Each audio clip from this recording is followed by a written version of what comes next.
पंजाब और KPK में 90 दिन में इलेक्शन का अधूरा ख्वाब। आम इंतखाबात में भी ताबीर पाता नजर नहीं आ रहा, लेकिन तहरीक इंसाफ से वाबस्ता सदर आरिफ अलवी दोनों सूबाई असम्बलियों के इलेक्शन में बेफायदा मदाखलत के बाद एक बार फिर डंके की चोट मैदान में कूद पड़े हैं और उन्होंने आम इंतखाबात की तारीख देने के लिए चीफ इलेक्शन कमिश्नर को खत लिख दिया। ऐवान सदर की फाइलों में उलझे सदर आरिफ अलवी ने एक और साज छेड़ते हुए आम इलेक्शन की तारीख का फैसला करने के लिए राजा सिकंदर सुल्तान को आज या कल मुलाकात की दावत दी है। खत में कहा गया है कि सदर मुमलिकत ने 9 अगस्त को वजीर आजम के मशवरे पर कौमी असम्बली को तहलील किया। सदर आइन के आर्टिकल 48 की शिक 5 के तहत असम्बली के आम इंतखाबात कराने के लिए तहलील की गई तारीख के 90 दिन में तारीख मुकर्रर करने के पाबंद। खत में मजीद कहा गया कि चीफ इलेक्शन कमिश्नर को सदर के साथ बैठें ताकि मुनासिब तारीख तय की जा सके। सदर आरिफ अलवी की 90 दिन में आम इलेक्शन की नई गर्दान के बरक्स माहरीन ने दो टोक कह दिया कि आम इंतखाबात मई 2024 से पहले किसी सूरत मुमकिन नहीं। इलेक्शन कमीशन के साबिक सेक्रेटरी कमर दिलशाद ने दावा किया है कि इंतखाबात 90 दिन नहीं 9 माह बाद ही होंगे। उन्होंने तकनीकी मसाइल बयान करते हुए कहा कि 2023 की मरदमशुमारी की बुनियाद पर नई हल्का बंदियां 4 माह में ही मुकम्मल हो पाएंगी और फिर इस मरदमशुमारी और खाना शुमारी की बुनियाद पर इंतखाबी फहरिस्तों पर नजरसानी करना होगी। उन्होंने कहा कि नजरसानी शुदा इंतखाबी फहरिस्तें उन पर एतराज़ात भी होंगे और फिर वोटर फहरिस्तों की तबाआत का अमल मुकम्मल होने में 3 माह दरकार होंगे। 2 माह बाद इंतखाबी शेड्यूल के अजरा के लिए 54 दिन चाहिए। इस तरह आइंदा आम इंतखाबात 9 माह बाद मई से कबल मुमकिन दिखाई नहीं दे रहे। दूसरी जानिब इलेक्शन कमीशन ने सियासी जमातों के कायदीन को हल्का बंदियों, इंतखाबी फहरिस्तों और इलेक्शन शेड्यूल पर मुशावरत के लिए संदेशे भेजना शुरू कर दिए।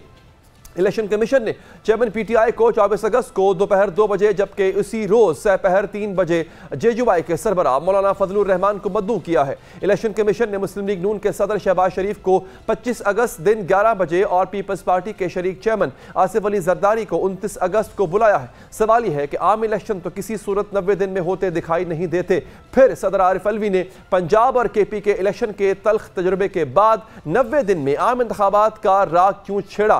क्या एक और इलेक्शन तनाज़ा जन्म लेगा और मामला ऐवान सदर से सुप्रीम कोर्ट तक चला जाएगा? मैं ज्वाइन किया सेक्रेटरी इलेक्शन कमीशन जनाब कंवर दिलशाद साहब ने। कंवर साहब, आप कहते हैं 9 माह में इलेक्शन होंगे, उससे पहले नहीं हो सकते। सदर इलेक्शन कमिश्नर को बुला रहे हैं अपने पास। क्या मुमकिना हल है जो सदर और चीफ इलेक्शन कमिश्नर बैठ के निकाल सकते हैं? नहीं, आपने सही फरमाया, लेकिन हम भी अपने मौके पर आईनी और कानूनी तौर पर अपने मौके पर जो है बिल्कुल मजबूत चट्टान की तरह खड़े हैं। क्योंकि जो देखो सारी बातें आइन और कानून के मुताबिक हम बात कर रहे हैं। हमारा किसी सियासी ताल्लुक नहीं होता, ना हमारे सियासी बयानियां होता है। हम तो आइन और कानून को मद्देनजर रखते हैं। उसमें सबसे बड़ी अहम बात है कि प्रेसिडेंट पाकिस्तान ने जो आज खत लिखा है चीफ इलेक्शन कमीशन को, वो आइन के आर्टिकल 48 का जो के हवाले से हम देखें, जो उन्होंने खत लिखा है, वो तो आइन के आर्टिकल 48 में लिखा कि वो प्राइम मिनिस्टर ऑफ पाकिस्तान की एडवाइस में खत लिख सकते हैं। अब उन्होंने प्राइम मिनिस्टर ऑफ पाकिस्तान को नजरअंदाज करके जो खत लिख दिया, तो चीफ इलेक्शन कमीशन तो वैसे ही मेरा ख्याल है, मेरा ज़ाती ख्याल है, नहीं राय और नाकस राय मुमकिन है, सही है गलत है, मुमकिन है कि वो कल उन्होंने बुलाया तो वो अपने नुमाइंदे को भेज देंगे, सेक्रेटरी इलेक्शन कमीशन को भिजवा देंगे, खुद भी जाएंगे, मेरा अपना ज़ाती ख्याल है। वो कहेंगे जनाब हम तो आइन और कानून के मुताबिक काम कर रहे हैं। हमने आइन के आर्टिकल 51 में लिखा हुआ है कि जो मरदमशुमारी का नोटिफिकेशन हो जाए, तो जो लास्ट मरदमशुमारी का जो नोटिफिकेशन होता है, लास्ट मरदमशुमारी का जो नतीजा सामने आता है, उसकी रोशनी हमने हल्का बंदी करानी है। ये तो आर्टिकल 51 कहता है। अब आपने फरमाया कि जी आप आर्टिकल 48 के तहत 90 दिन में इंतखाब कराएं, ये तो आम गैर मामूली सूरत हाल पैदा हो गई है ना। हल्का बंदी आ गई, इसके बाद इंतखाबी फरिश्तों का मामला पेश आएगा, तो वो सारी बातें प्राइम मिनिस्टर साहब की एडवाइस के बगैर जो खत लिखा है, तो लेकिन बहरहाल चीफ इलेक्शन कमीशन जाके उनको अपना नुमाइंदा जाके उनको कन्विंस करेगा कि जनाब आपका खत अपनी जगह पर है, लेकिन हम अपने आइन और कानून के मुताबिक काम कर रहे हैं। आइन का आर्टिकल 51 हमारे सामने और आइन का आर्टिकल 224 हमारे सामने है। इसके बाद हमारे इलेक्शन एक्ट भी हमारे सामने है। इसके बाद सेक्शन 57 हमारे सामने, जिसमें ये लिखा हुआ है कि इलेक्शन की तारीख देने का मजाज अथॉरिटी वो इलेक्शन कमीशन पाकिस्तान है। तो हम तो अपनी मजाज अथॉरिटी हैं। इलेक्शन की तारीख हम जब देंगे, जब हालात बिल्कुल तमाम आइन और कानून के मुताबिक तमाम मामला तय हो जाएंगे, तो हम तारीख दे देंगे। तो फिलहाल तो आपका खत जो है वो गैर जरूरी है, गैर ताल्लुक है, गैर मुतल्लक है। इसका हमारे साथ का कोई ताल्लुक नहीं आपके खत का। अच्छा सर, देखिए बात ये है कंवर साहब, 5 साल के बाद एक काम करना होता है इलेक्शन कमीशन ने।